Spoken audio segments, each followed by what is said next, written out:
கேட்டுக்கொண்டிருப்பது பட்டாம்பூச்சி எஃப்எம். இது உங்களை பரவசமாக்கும் எஃப்எம். கேட்டால் சலிக்காது, கேட்க கேட்க திகட்டாது.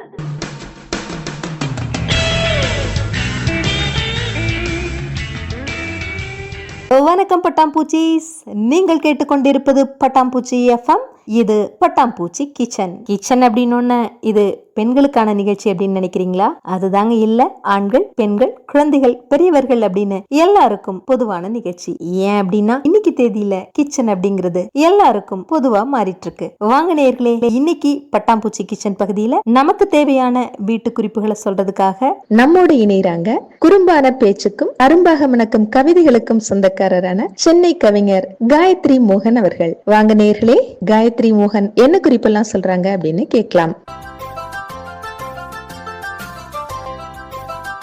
பட்டாம்பூச்சி நேயர்களுக்கு எனது வணக்கம். இன்னைக்கு பட்டாம்பூச்சி கிச்சன் பகுதியில குறிப்புகள் கொடுக்க வந்திருக்கிறது நான் காயத்ரி மோகன், சென்னையிலிருந்து. நம்ம பட்டாணி சுண்டல், கொண்டக்கடலை சுண்டல் ஏதாவது செய்யணும்னு பிளான் பண்ணணும்னா நம்ம முத நாள் நைட்டே ஊற வச்சு மறுநாள் காலையில அதை செய்வோம். ஆனா அந்த மாதிரி நம்ம ஊற வைக்க மறந்துட்டோம். அப்ப நம்ம சுண்டல் செய்யணும் அப்படின்னா நம்ம அந்த பட்டாணியோ கொண்டக்கடலையோ ஹாட் பேக்ல சுடு தண்ணியை வச்சு ஊற்றி அதில் அந்த கொண்டக்கடலையை போட்டு மூடி வச்சிட்டிங்கன்னு வச்சுக்கோங்க. ஒரு 10 நிமிஷத்துல அது ஊறிடும். நீங்க 6 மணி நேரம் ஊற வச்ச மாதிரியே இருக்கும் பார்க்கறதுக்கு. திரும்பி நீங்க அதை 6 விசில் 7 விசில் குக்கர்ல விட்டு எடுத்தீங்கன்னா சீக்கிரமா நம்ம சுண்டல் செஞ்சிடலாம்.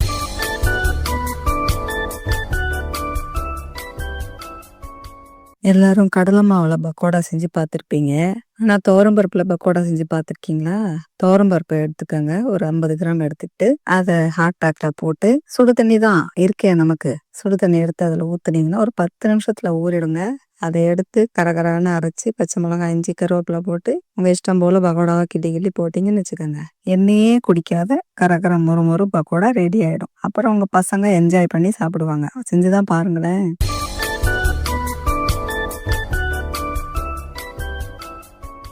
இப்போ முத நாள் சாதம் மீந்து போச்சு, அதை எடுத்து ஃப்ரிட்ஜில் வச்சிருக்கீங்க. அதை மறுநாள் என்ன செய்யலாம் அப்படின்னு யோசிக்கிறீங்களா?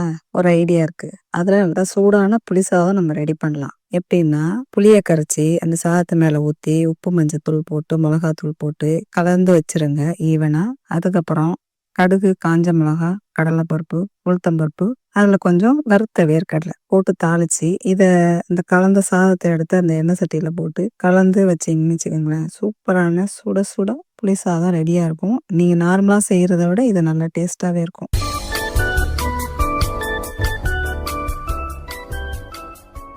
கருவேப்பிலை துவையல் அரைச்சா வீட்டில் யாரும் சாப்பிட மாட்டேங்கிறாங்க. ஆனால் அது உடம்புக்கு நல்லது, நல்ல அயன் சத்து கிடைக்கும். ஆனால் இதை எப்படி கொடுக்கறது? நம்ம ஒரு ஐடியா பண்ணலாம். நம்ம கருவேப்பிலை 2 கைப்பிடி எடுத்துட்டு அதில் ஒரு துளி இஞ்சி போட்டு அரைச்சி அந்த பேஸ்ட் எடுத்து ஃப்ரிட்ஜில் வச்சுக்கோங்க. மோர் குடிப்பாங்க இல்லையா, கடைஞ்ச மோர், அதில் 1 கிளாஸுக்கு 1 ஸ்பூன் இதுவும் நீங்கள் கலந்து குட்டிங்கன்னு வச்சுக்கோங்களேன். பசங்களுக்கு தெரியவே தெரியாது. டேஸ்டியாகவும் இருக்கும், அதே நேரம் ஹெல்த்தியான ட்ரிங்க்கும் ரெடி. இந்த வெயில் காலத்துக்கு சூப்பரான ட்ரிங்க் இது.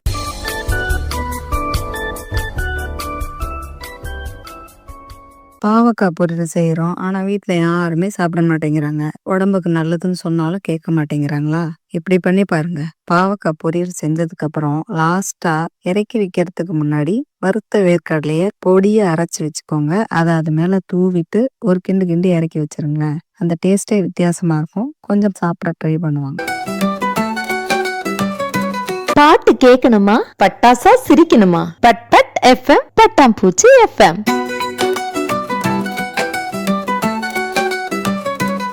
நாட்ட படிக்கணுமா, நல்லதெல்லாம் கேட்கணுமா? நஸ் நஸ் பட்டாம்பூச்சி.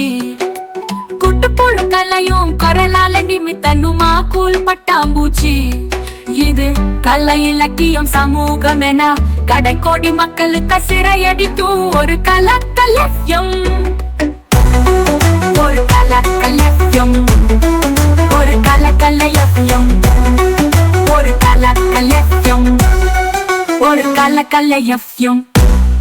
நம்ம வீட்டில் சட்னி வச்சிருப்போம். ஆனால் நம்ம பசங்க சாம்பார் தான் வேணும்னு அடம்பிடிப்பாங்க. அந்த மாதிரி டைம்ல நம்ம ஈஸியாக ஒரு சாம்பார் செய்யலாம். எப்படின்னா தக்காளி, வெங்காயம், பச்சை மிளகாயை வதக்கிட்டு அதில் கொஞ்சம் கடலை மாவை கரைச்சி ஊற்றி சாம்பார் பொடி போட்டு குக்கரில் 2 விசில் விட்டுருங்க. அவ்வளோதான், திடீர் சாம்பார் ரெடி.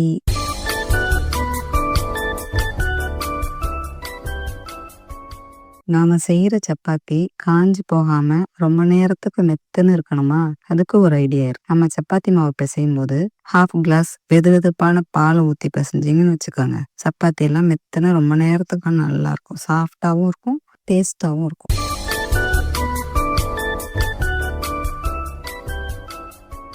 நீங்க எல்லாரும் சில்லி பரோட்டா கேள்விப்பட்டிருப்பீங்க, சில்லி சப்பாத்தி கேள்விப்பட்டிருக்கீங்களா? ஒன்றும் இல்லைங்க, முத நாள் மீந்து போன சப்பாத்திய மறுநாள் காலையில ஸ்கொயர் ஸ்கொயரா கட் பண்ணிட்டு அதுல தக்காளி வெங்காயம் பேஸ்ட் போட்டு எண்ணெய் சட்டியில வதக்கிட்டு நெக்ஸ்ட் இந்த சப்பாத்தி பீஸ் அதில் போட்டு கொஞ்சம் கரம் மசாலா கொஞ்சம் மிளகாத்தூள் போட்டு 2 கிண்டி கிண்டி இறக்கி வச்சு அது மேல கொஞ்சம் கொத்தமல்லி தழையை தூவி விட்டீங்கன்னு வச்சுக்கோங்க, சில்லி சப்பாத்தி ரெடி. புது டிஷ்ஷாவும் இருக்கும், எல்லாருக்கும் பிடிக்கும்.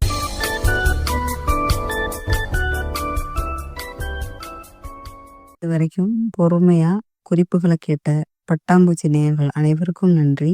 மீண்டும் பட்டாம்பூச்சி எஃப்எம்மில் அடுத்த கிச்சன் பகுதியில் இணையும் வரை உங்களிடமிருந்து விடைபெறுவது காயத்ரி மோகன்.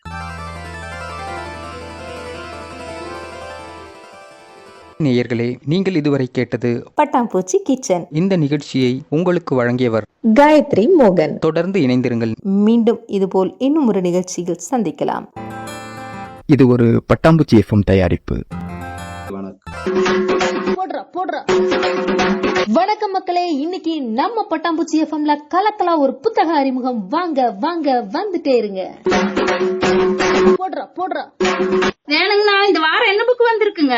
அம்னே, கவிஞர் கோவை ஆனந்தனோட வேர்களின் உயிருங்கிற ஒரு கவிதை புக் வந்திருக்குது அண்ணே, நல்லா இருக்குது, அதைத்தான் புரட்டிட்டு இருக்கிறேன். ஓ, வேர்களின் உயிர் நல்லா இருக்குங்களே. ஆமா கண்ணோ.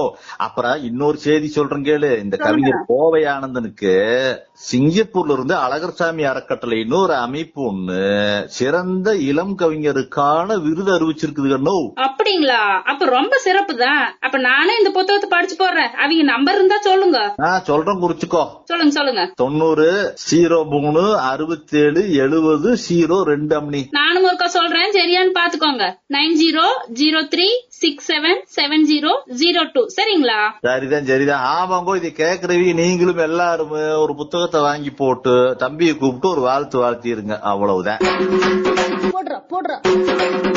வணக்கம் மக்களே, இன்னைக்கு நம்ம பட்டாம்பூச்சி எஃப்எம்ல கலக்கலா ஒரு புத்தக அறிமுகம். வாங்க வாங்க வந்துட்டே இருங்க.